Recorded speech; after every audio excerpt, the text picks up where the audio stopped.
केंद्रीय वित्त मंत्री निर्मला सीतारमण ने संसद में देश का केंद्रीय बजट 2021-22 पेश किया। कोरोना महामारी के दौर से उबर रही अर्थव्यवस्था के बीच वित्त मंत्री ने कहा कि इस बार का बजट आपदा में अवसर ढूंढने वाला है। उन्होंने कहा, बजट में फोकस इस बात पर रहा है कि ये अर्थव्यवस्था में सुधार के लिए उठाए जा रहे कदमों को सहारा देगी। तो वहीं न्यूज इंडिया के प्रधान संवाददाता नीरज शर्मा ने केंद्रीय बजट को लेकर खास बातचीत की। जयपुर में tax consultant, tax advocates, chartered accountants और बजट विश्लेषकों से।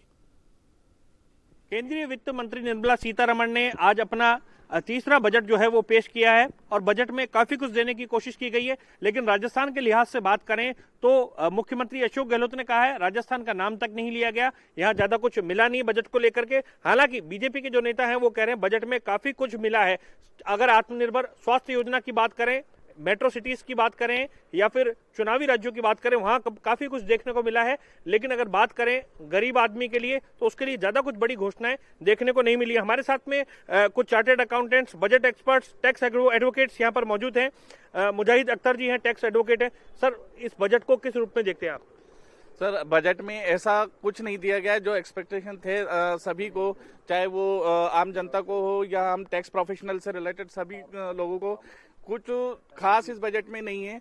जैसा कि सोचा जा रहा था कि जीएसटी कंप्लाइंसेस में कुछ कमी की जाएगी तो जीएसटी को कुछ सिंप्लीफिकेशन किया जाएगा, ऐसा जो उम्मीद थी वो नहीं हुई। जैसा लास्ट ऑडिट के टाइम पे भी इतना ट्विटर पे और सब में हैंडल पे सबने टैक्स ये डेट एक्सटेंशन वगैरह के लिए बोला था, खूब ट्रेंड किया, लेकिन वित्त मंत्री ने इसके ऊपर जरा भी ध्यान नहीं दिया और बहुत सारी कंप्लाइंसेस होने की वजह से लेट फीस लगने लगी। आज की तारीख में भी लेट फीसेस से व्यापारी वर्ग इतना परेशान है कि बहुत सारे लोगों के अभी तक भी जीएसटी रिटर्न्स नहीं गई।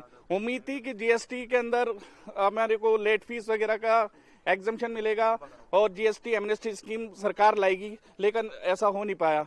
और इस बात को बहुत अभी देखा जाए तो इनकम टैक्स एग्जम्पशन लिमिट भी बढ़ाने के हम सभी को उम्मीद थी, वो नहीं हो पाया।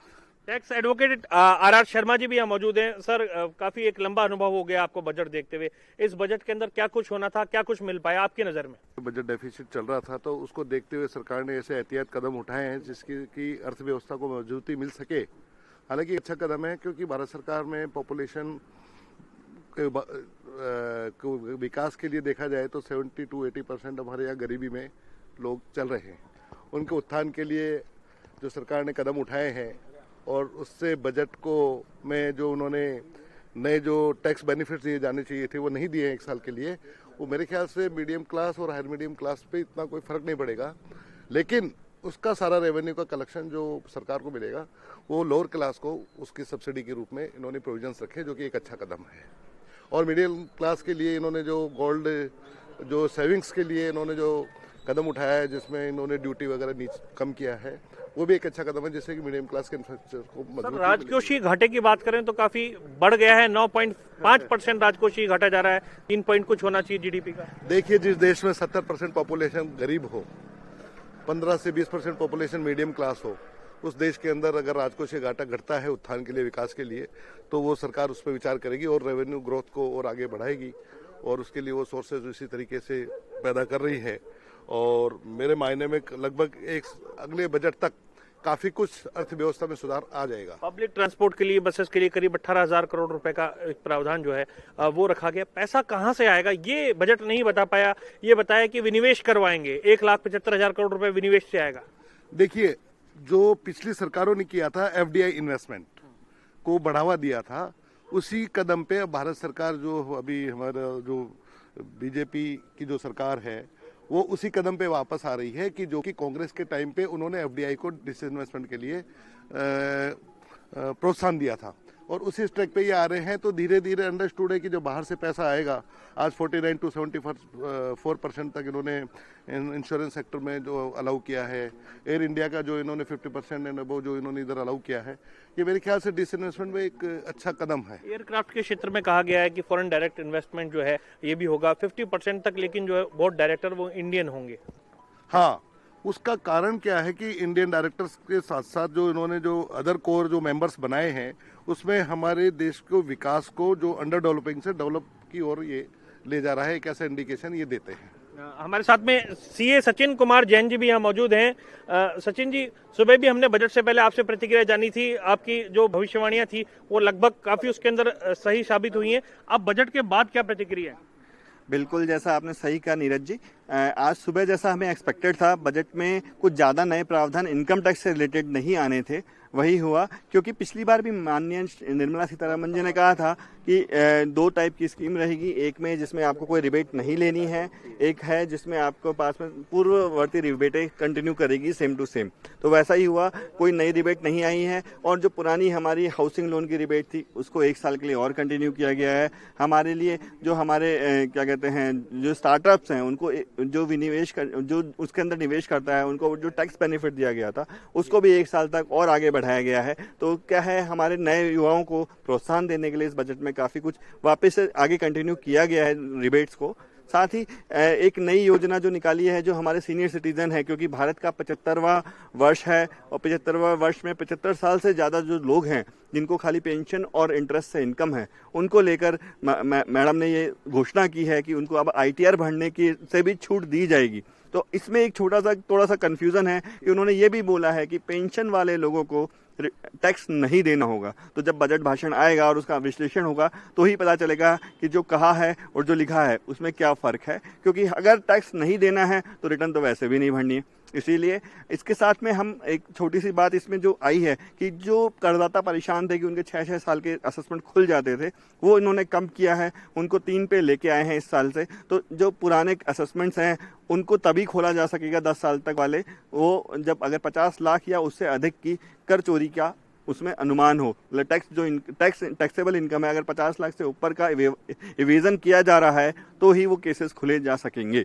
इसके अलावा एक नई मुहिम, फेसलेस असेसमेंट तो था ही, अब फेसलेस अपील को लेकर आए हैं। तो जो करप्शन था उसको काफ़ी कुछ कंट्रोल करने का सरकार ने अपना मानस क्लियर किया है। फेसलेस अपील आने के बाद में काफ़ी कुछ विवाद से विश्वास में लोग आएंगे ऐसा मानना है। तो इसी को लेते हुए इन्होंने 28 फरवरी तक विवाद से विश्वास को बढ़ाया है, ताकि जो लोग अब अपने आप को इन सारे असेसमेंट और रेक्टिफिकेशन से छुटकारा चाहते हैं, विवाद से अलग होना चाहते हैं और जिनका सरकार में विश्वास है वो उसको आगे बढ़ाएं। सर, कोरोना काल रहा था, 135% करीब जो है हेल्थ का बजट बढ़ाया गया है और एक आत्मनिर्भर स्वास्थ्य योजना भी लेकर के आए। ये इस योजना से आपको क्या उम्मीदें लगती हैं? बिल्कुल, पिछले साल के बजट के साथ ही ये साबित हो गया था कि सरकार अब बेसिक जो आधारभूत सुविधाएं हैं वो देश को देना चाहती हैं। पिछले साल उन्होंने एक इंश्योरेंस प्रीमियम शुरू किया था कि अराउंड 70% से अधिक जनता को एक इंश्योरेंस 5 लाख तक का इंश्योरेंस दिया था। उसी का एक कदम आगे है। 35,000 करोड़ का उन्होंने कोविड के लिए प्रोविज़न किया है। प्लस ये जो अभी हमारा स्वास्थ्य बजट है वो बहुत बढ़ाया है, क्योंकि एक सरकार को आधारभूत सुविधाओं का पूरा ध्यान रखना होता है। उनको चाहे क्या कहते हैं, स्वास्थ्य, उनको सुरक्षा और फ्यूचर तीनों को सिक्योर करना होता है। तो जल आधारभूत सुविधाओं के साथ में आधारभूत स्वास्थ्य सुविधाएं भी देना आवश्यक है। तो सरकार का ये बजट, स्वास्थ्य बजट भी एक सराहनीय कदम है। और साथ ही स्वास्थ्य को लेकर जितना अभी क्लीनलीनेस के ऊपर ले रहे हैं या जिन भी विभिन्न आयामों के ऊपर सरकार कार्य कर रही है वो सराहनीय है। हमारे साथ में यहाँ पर सीए पीयूष कटारिया जी भी मौजूद हैं। पीयूष जी, पूरी तरीके से आपने बजट को देखा और सुना। इस बजट के अंदर बहुत सारी घोषणाएं तो की गई हैं, लेकिन पैसा कहां से आएगा, रेवेन्यू कैसे जनरेट होगा, ये कहीं स्पष्ट नहीं है। और दूसरा, अगर बात करें सकल घरेलू उत्पाद की, तो उसका जब 9.5% जो है राजकोषीय घाटा जा रहा है, तो आगे अर्थव्यवस्था किस तरीके से भारत की उभर पाएगी? देखिए, मिला जुला बजट है और कहाँ से पैसा आएगा, कहाँ जाएगा, ये पूरा बजट में विश्लेषित किया हुआ है। और पुराने टैक्स स्लैब में वही 5, 20 और 30 की रेट ही रखी गई है, नया कोई उसमें चेंजेस स्पेशल नहीं किया हुआ है। चैप्टर 6A की डिडक्शन भी लगभग वो की वही सेम है। 147, 148, सेक्शन 147, 148 में 6 साल से 3 साल उसकी लिमिट की गई है। और साथ ही GST ऑडिट पूरी तरह से हटा दी गई है और बहुत सारे रिलीफ दिए गए हैं नए स्टार्टअप्स के लिए। और इसी तरह से जो राजकोषीय घाटा है उसको कम करने के लिए गवर्नमेंट ने जो जब राजकोषीय घाटा फर्दर डेवलपमेंट के लिए बहुत ज़रूरी है, इसी को ध्यान में रखते हुए और उसने किया है। सर, नजर ये आता है कि पूरी तरीके से चुनावी बजट की तरह बना दिया गया है। जो चुनावी राज्य हैं, पश्चिम बंगाल की बात करें, असम की बात करें या गोवा की बात करें, गोवा में तो एक वहां पर फेस्टिवल हो रहा है क्योंकि पुर्तगाल से आज़ादी मिली थी, तो जुबली मना रहा है वो अपनी, तो 300 करोड़ रुपए का बजट जश्न मनाने के लिए गोवा को दे दिया गया है। राजस्थान जैसे एक बड़े राज्य के लिए जहां जनता प्यासी है, ईस्टर्न राजस्थान कैनाल प्रोजेक्ट भी है, एक शब्द नहीं बोला गया। हाँ, ये गवर्नमेंट की ये इसमें माइनस पॉइंट रहा ही है ये कि नए नए बजट नए नए राज्यों को और इस तरह से दिया है। तो हमारे साथ में शर्मा जी वापस जुड़ गए। सर, एक बड़ी उम्मीद थी इस बजट से, लेकिन जिस तरीके से राजस्थान की बात करें या पड़ोसी राज्यों की बात करें, जो उम्मीद थी अलग अलग राज्यों को, वो उम्मीदें कहीं ना कहीं पूरी नहीं हो पा रही बजट के अंदर, क्योंकि पैसा विभिन्न मदों के अंदर आना चाहिए। विशेष राज्य का दर्जा देने की मांग राजस्थान को थी, वो पूरी नहीं हो सकी है। उसके पीछे मेरे ख्याल से देखिए, ये तो भारत सरकार की अभी जो नेक्स्ट प्लानिंग है उसके अकॉर्डिंग वो बताएंगे, क्योंकि रेवेन्यू सोर्सेस जो थे वो सारे कोरोना काल में पिछले साल, मतलब उन्होंने भारत सरकार ने मियाद से बढ़ के जो 20 लाख करोड़ रुपए का जो प्रोविजन इधर रखा था, और उसमें से लगभग 3.5 लाख करोड़ तो इन्होंने इमीडिएटली बैंकों के थ्रू प्लस मॉनिटोरियम में और तरीके से इन्होंने जो है पब्लिक को डायरेक्ट मदद करने का इन्होंने प्रयास किया।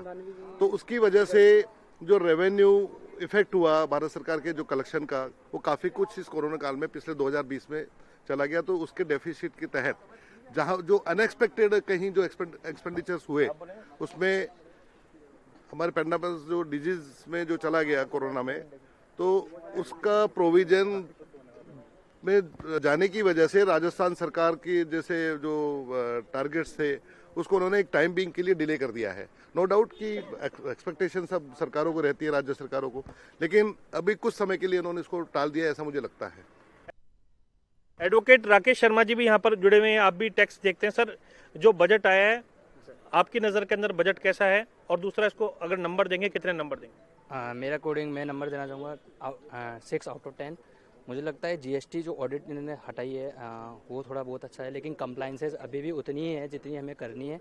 लेट फीस के बारे में अभी कुछ भी नहीं कहा गया है, ये थोड़ा बर्डन बहुत ज़्यादा है, लेट फीस का बर्डन बहुत ज़्यादा है। और एक जो इंफ्रास्ट्रक्चर की मैं अगर बात करूँ, तो ये जो जीएसटी की जो साइट चलती है सर, मुझे अभी भी लगता है इस पर बहुत इम्प्रूवमेंट की आवश्यकता है। इसी के कारण कुछ ना कुछ डिले हो जाता है। तो मुझे लगता है कि वैसे बहुत अच्छा बजट है, लेकिन अभी भी बहुत कंप्लाइंसेस, जो जीएसटी की कंप्लाइंसेस वो ज़्यादा बढ़ रही है। किसानों का एक बड़ा आंदोलन जो है वो चल रहा है, लेकिन किसानों के कर्ज और एमएसपी को लेकर के कुछ नहीं कहा गया बजट। ये तो सर किसानों का तो चल रहा है, लेकिन ये गवर्नमेंट का ही इशू है, ये तो वो नहीं देखिए बड़े लेवल पर चलेगा। लेकिन मुझे लगता है कि ये भी सॉल्व हो जाएगा। थोड़ा राजनीति किसानों पर ज़्यादा हो रही है अभी इससे सर। किसानों पर राजनीति जो है उसका माहौल है, लेकिन जो बजट आया, बजट से काफ़ी सारी उम्मीदें थी। सर, अगर आपसे बात करना चाहें, आप बताइए, ये किसानों को लेकर के बहुत उम्मीद चल रही थी कि एमएसपी को लेकर के कुछ बात आएगी, किसानों के लिए कुछ राहत देखने को मिल सकती है। ज़्यादा कुछ किसानों को लेकर के कहा नहीं गया। हाँ, नहीं, मैडम ने उसमें काफ़ी जो एमएसपी पे खरीद का काफ़ी डिटेल्ड आंकड़े दिए हैं, और जिसमें 2021 में रिकॉर्ड परचेजेज उन्होंने बताई हैं इन कंपैरिजन टू 2013-14। धान की, गेहूं की खरीद तो बताई गई। धान और गेहूं की जो एमएसपी पे खरीद की गई है, तो इससे उनको अपना कमिटमेंट दिखाना चाह रहे हैं कि हम किसानों के साथ एमएसपी कंटिन्यू रखेंगे। कृषि क्षेत्र में कर्ज की सीमा भी 15 लाख करोड़ रुपए से बढ़ा करके 16.25 लाख करोड़ रुपए जो है वो की गई है। लेकिन इसे जो है, इसे भी कम बताया जा रहा है कि ये बढ़नी चाहिए, क्योंकि जिस तरीके से लगातार नुकसान फसलों का हो जाता है, कर्जों की आवश्यकता पड़ती है, नई फसलें बोनी है किसानों को। हाँ, इसमें समय के हिसाब से सरकार निर्णय ले सकती है और लिमिट को बढ़ा सकती है। एक स्वच्छ भारत जो है अभियान चल रहा है प्रधानमंत्री नरेंद्र मोदी का, इसको आज बढ़ावा दिया गया है। सचिन जी, फिर आपसे जुड़ते हैं। स्वच्छ भारत अभियान और स्वच्छ पेयजल, जो दो प्रमुख बातें की गई हैं, इसको किस रूप में लेंगे? आगामी दिनों में आप क्या देखेंगे इस अभियान के तहत? स्वच्छ भारत और स्वच्छ पेयजल मोदी जी की बहुत महत्वाकांक्षी योजना है। इन दोनों ही योजनाओं के रिगार्डिंग जब से मोदी जी 2014 से आए हैं, तब से वो निरंतर प्रयासरत रहे हैं, क्योंकि एक अच्छी सरकार को अपने नागरिकों को हर मूलभूत आधारभूत सुविधाएं देनी होती है। जैसा अभी आप चर्चा कर रहे थे, किसानों के मामले में भी हम ये कहना चाहेंगे कि 1.5 गुना कर दिया गया है एमएसपी को। जो 2022 का उनका लक्ष्य था 2 गुना करने का, उसको देखते हुए उन्होंने अपने प्रयास हमेशा जारी रखे हैं। एक सेस भी लगाया है, किसान कल्याण सेस, जिसकी वजह से क्या किसानों को जो अनुदान दिया जा सके, और जो ये अभी घोषणा हुई कि 15 लाख करोड़ से 16.1 लाख करोड़ करना है, वो भी लक्ष्य हासिल किया जाए। तो कुछ चीज़ें किसानों को लेकर सरकार हमेशा रही है। 3 ही चीज़ें होती हैं, रोजगार, किसान और युवा। इनके बारे में बजट में हमेशा कुछ ना कुछ रहता है। वही चीज़ इस बार भी हमें बजट में देखने को मिली है। सर 18,000 जो करोड़ रुपए है वो पब्लिक ट्रांसपोर्ट क्षेत्र में भी लगेगा। परिवहन के साधन जो हैं वो सुगम होंगे। अगर राष्ट्रीय राजमार्गों की बात करें तो उसके लिए भी एक बड़ा मद रखा गया है। 65,000 किलोमीटर जो सड़कें हैं उनकी बात भी, राजमार्गों की बात जो है वो भी निकल करके सामने आई है। इससे किस रूप में आगामी दिनों में जो भारत की बात करें तो राष्ट्रीय राजमार्गों का विकास होगा और विस्तार होगा? स्वर्णिम चतुर्भुज योजना माननीय वाजपेयी जी ने लागू की थी। उस योजना को ही आगे बढ़ाते हुए और सुचारू संसाधन प्रोवाइड करने के लिए ये हर साल 58,000 करोड़ का बजट इस साल भी आया है। साथ ही रेलवे को लेकर एक बहुत अच्छा 1 लाख करोड़ का बजट इस बार अनाउंस हुआ है, जो बेसिकली पूंजीगत योजना के अंदर लगाया जाएगा। तो रेलवे का नेटवर्क भी और आगे बढ़ाया जाएगा, और ऐसे सुदूरवर्ती क्षेत्र जहां पर अभी रेल से कनेक्टिविटी नहीं थी, उसके लिए भी काफ़ी कुछ किया जाएगा। 100 सैनिक स्कूल खोलने का भी इस बजट में आह्वान किया गया है। साथ ही जो हमारे सुदूरवर्ती क्षेत्र हैं, लेह लद्दाख, उसके लिए भी बजट में अलग से एक प्रावधान किया गया है। तो कश्मीर से लेकर कन्याकुमारी तक सबके लिए बजट में कुछ ना कुछ है। जैसा आप कह रहे हैं गोवा के लिए कुछ है, तो हम कहते हैं लेह के लिए भी कुछ है। तो बिल्कुल इसके साथ ही टैक्स एडवोकेट शर्मा जी वापस से हमारे साथ जुड़ गए। सर, ओवरऑल इस बजट को क्या देखते हैं? कौन कौन से ऐसे अहम पॉइंट हैं जो आम जनता को सीधे सीधे बेनिफिट देने वाले हैं? आम जनता को देखो, सीधा बेनिफिट जो दिया है कि करप्शन को ख़त्म करने की मुहिम को वापस एक बार पहल में हायर अथॉरिटीज़ के रूप में इन्होंने शुरुआत की है। इन्होंने अक्टूबर में मतलब CIT अपील्स तक के मैटर्स में इन्होंने फैसलेस कर दिया था, और एनीवेयर जुरिडिक्शन को इन्होंने बढ़ाते का प्रोविजन लागू कर दिया। उसी मुहिम में, मिशन में इन्होंने उसके एक कदम और ऊपर उठकर आज इस बजट में अनाउंस किया कि इनकम टैक्स अपीलेट ट्रिब्यूनल्स को भी हम VC के थ्रू एनीवेयर करना जा रहे हैं। वो एक बहुत ही मेरे ख्याल से अच्छा कदम है, और अच्छे कदम में ये है कि पॉजिटिविटी निकल के सामने आएगी, केस की ट्रांसपेरेंसी बढ़ेगी, केस का जो डिस्पोजल का जो आउटपुट होगा उसकी ट्रांसपेरेंसी का जो परसेंटेज है वो बढ़ेगा, और जो ब्राइब का पर काफ़ी कुछ कंट्रोल इसमें हो जाएगा। क्योंकि जब अनआइडेंटिफिकेशन कहीं भी होता है ऑथोरिटीज़ और बिटवीन द आर्ग्यूमेंट्स करने के बीच में, तो उस केस में लगता है कि डायरेक्ट जो है करदाता को उसमें रिलीफ मिलने के चांसेस बढ़ जाते हैं। अन्यथा उसके अलावा डायरेक्ट फेस टू फेस चल रहा था, तो उसमें करप्शन का एक बहुत बड़ा रोल था, जिसको सरकार ने अंकुश लगाने का इस बजट में दिया है। और दूसरा जो मैं कहने जा रहा था कि इसके अलावा जो अब डिपार्टमेंट ने जो 6 साल से घटा करके जो 3 साल का जो स्क्रूटनी प्रोविजंस में इन्होंने कम किया है, एक वास्तव में करदाता के लिए बहुत बड़ा रिलीफ है। और करदाता को जो 6 साल तक जो रिकॉर्ड संभाल के रखने पड़ते थे, अपने डॉक्यूमेंट्स में एविडेंस से संभाल के रखनी पड़ती थी, तो उसमें इन्होंने उसको लिमिटेशन उसको 3 साल कर दिया। कहने का मतलब जैसे आप 6 साल, 7 साल, 8 साल तक रखते जाइए, और कि कब डिपार्टमेंट में इससे पूछ ले, तो उसके दिमाग में एक स्ट्रेस चलता था। उस स्ट्रेस को इन्होंने करदाता को रिलीफ के रूप में दिया है। तीसरी चीज़ जो मैं कहना चाह रहा था कि 75 एंड अबव ईयर्स के जो सीनियर सिटीजन्स हैं, चाहे वो मेल हैं, चाहे फीमेल हैं, चाहे वो कहीं से भी रिटायर्ड है, anywhere in India from state government और एनीवेयर सेंट्रल गवर्नमेंट, उनको इन्होंने जो टैक्स रिटर्न फाइल करने से जो छूट दी है, एक बड़ा कदम है। क्योंकि 75 ईयर्स के बाद में आदमी को एक रश चाहिए, तो जो 10,000 20,000 की पेनल्टियाँ लगती थी उससे उनको मुक्त कर दिया गया। और जहाँ तक मैं सोच रहा हूँ कि जैसा कि अभी मेरे भाई सचिन जी ने बताया कि उसमें टैक्स डिडक्शन का भी शायद एग्जम्पशन है, तो ऐसा मैं अभी देख रहा था कि टैक्स डिडक्शन का एग्जम्पशन उसमें है नहीं, बेसिकली एट सोर्स डिडक्शन का उसमें प्रोविजन है। तो जो जिस स्लैब में है उस स्लैब में उनको डिडक्शन देते हुए और कंसर्निंग ऑथोरिटी डिडक्टर जो है वो टैक्स काट लेगा, वो टैक्स काट लेगा, और उसके साथ साथ इंटरेस्ट पे भी जो उसका स्लैब है उसमें टैक्स काट लेगा। काटने के बाद में अगर वो रिटर्न नहीं फाइल करते तो उन पर कोई भी पेनल्टी या कोई भी प्रोसीडिंग्स अडॉप्ट नहीं की जाएगी उनके खिलाफ। हाँ, लेकिन 75 से ऊपर अगर बंदा रिटर्न भरता है, उसकी कोई और इनकम आ रही है, कोई कैपिटल गेन आ रहा है, कोई और छूट लेनी है, या उसने कोई लोन ले रखे हैं, तो उसकी रिलीफ लेने के लिए या उसका कोई इन्वेस्टमेंट और कर रखा है उसने 1.5 लाख एंड अबव, जो भी पर द प्रोविजन ऑफ चैप्टर 4-6 का जो है वो सब चल रहा है, तो उसको लेने के लिए वो अपनी रिटर्न फाइल कर सकता है। और क्या राहत दी जा सकती थी सर इसमें राहत की तो सिर्फ देखो, हमको लग रहा था कि गुंजाइश ही नहीं थी, क्योंकि जो 2020 का पीरियड जो पूरे भारत ने फेस किया है और जो हमारे पूरे हिंदुस्तान ने फेस किया वो तो आप और हम सब जानते ही हैं। तो राहत की उम्मीद तो इसमें नहीं थी, लेकिन हाँ इतनी राहत इन्होंने जरूर दी है कि इन्होंने कोई ऐसा कोई टैक्स इन्होंने अधिरोपित नहीं किया है, वो एक बहुत बड़ी राहत है। सर एक ये स्वच्छ वायु और स्वच्छ ये स्क्रैप नीति जो लेकर के आए हैं, वायु के लिए, स्वच्छ वायु के लिए 1 मिलियन से अधिक जनसंख्या वाले 42 शहर हैं, उनको 2200 से अधिक करोड़ रुपए का जो है प्रावधान किया है। इसके साथ ही जो स्क्रैप नीति है उसमें निजी वाहनों के क्षेत्र में 20 साल से अधिक पुराने जो वाहन हैं और कॉमर्शियल वाहन की बात करें तो 15 साल से अधिक पुराने जो वाहन हैं उनको स्वैच्छिक रूप से स्क्रैप किया जाएगा। इस नीति को किस रूप में देखें? इसको बहुत ही अच्छी नीति में देख रहे हैं कि आज हमारे यहाँ पे जो अपन आवागमन के साधन देख रहे हैं कॉमर्शियल लेवल पे, कि उसका जो वायु प्रदूषण बढ़ रहा है, उसका जो हमारे सौर मंडल पे उस वायु प्रदूषण की वजह से जो बर्डन बढ़ रहा है, जिसकी वजह से हम और आप लोग जो भारतीय जनता ऑक्सीजन नहीं ले पाती है, तो मैं तो कहता हूं कि 15 साल से घटाकर उसको बल्कि 12 साल कर देना चाहिए, कि 12 साल बाद में कोई भी व्हीकल किसी भी प्रकार का टैक्सी का या कॉमर्शियल नंबर का वो भारत में कहीं भी चलना ही नहीं चाहिए। उससे क्या है कि हमारा वायु प्रदूषण का जो पर काफ़ी कुछ कंट्रोल होगा और हमारा ऑक्सीजन रेशियो जो सिटीज़ में जो नहीं है या कम है वो काफ़ी कुछ लेवल पे बढ़ जाएगा। उससे हमारा जीने का औसत दर बढ़ जाएगा, बीमारियां कम होने के चांसेस बढ़ जाएंगे और एक हमको एक अच्छा जीवन जो एक लोअर मिडिल क्लास और एक गरीबी में रहते हुए आदमी जीता है और वो अपनी बीमारी पे पैसा खर्च करता है, वो बीमारी की बजाय वो सेविंग्स करके वो अपने परिवार में काम में ले सकेगा। पीएलआई योजना है, ये उत्पादन से जुड़ी हुई पीएलआई योजना है और खास तौर पर अगर बात करें तो 5 ट्रिलियन अमेरिकी डॉलर वाली अर्थव्यवस्था के लिए विनिर्माण क्षेत्र को सतत आहार पर दोहरे अंकों में बढ़ाने की बात की गई है। हाँ, वो बढ़ाने की बात की गई है। उसको भी मुझे लग रहा है कि अभी इन्होंने इस बजट में कोई विशेष रूप से उस पर कहा है अमल की करेंगे, लेकिन वो अभी इन्होंने इसको, जहाँ तक मैं समझ रहा हूँ कि इस पे ये ध्यान दे रहे हैं, लेकिन सबसे पहले हमारी जो रेवेन्यू अर्थव्यवस्था है उसको कंट्रोल करने के लिए प्लस डेफिसिट को कंट्रोल करने पे विशेष जोर दिया जाएगा।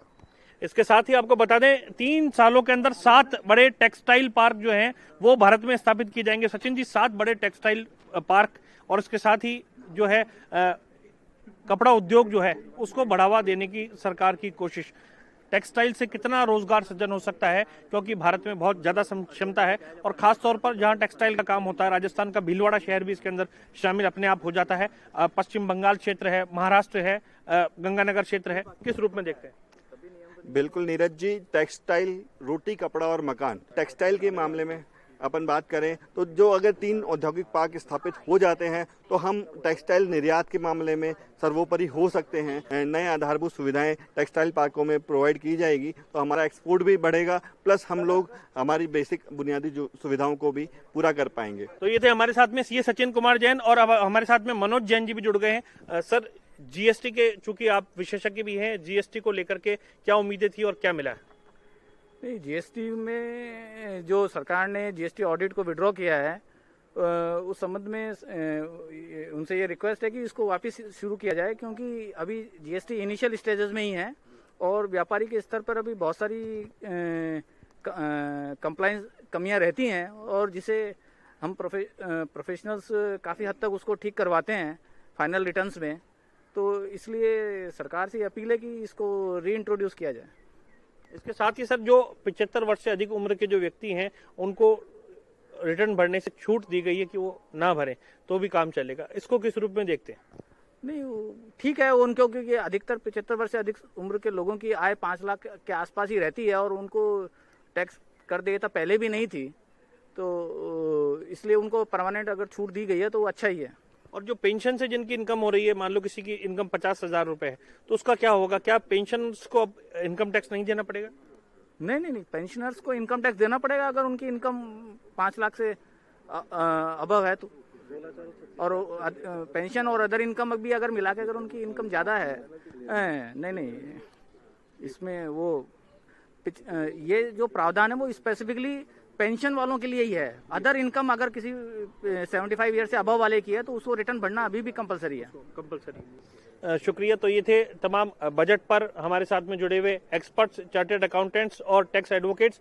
सीधे तौर पर और बेबाकी से इन्होंने अपनी बात रखी। केंद्रीय वित्त मंत्री ने जो बजट पेश किया है, इसको इन्होंने 10 में से 7 तक अंक जो है वो दिए हैं। हालांकि अभी भी इसमें काफी कुछ गुंजाइश थी, लेकिन चूंकि कोरोना महामारी का एक बड़ा कार्यकाल जो है वो रहा और इस दौरान देश ने एक बड़ा आर्थिक नुकसान झेला है, ऐसे में ज्यादा इस बजट से उम्मीदें लोगों को नहीं रही हैं। हालांकि राजस्थान और कई ऐसे राज्य जो कांग्रेस शासित थे, वहां पर ज्यादा कुछ स्पेसिफिक करके राज्यों के लिए नहीं मिला, तो वहां की सरकारों ने एक बड़े सवाल जरूर जो है वो केंद्र सरकार के ऊपर खड़े किए हैं।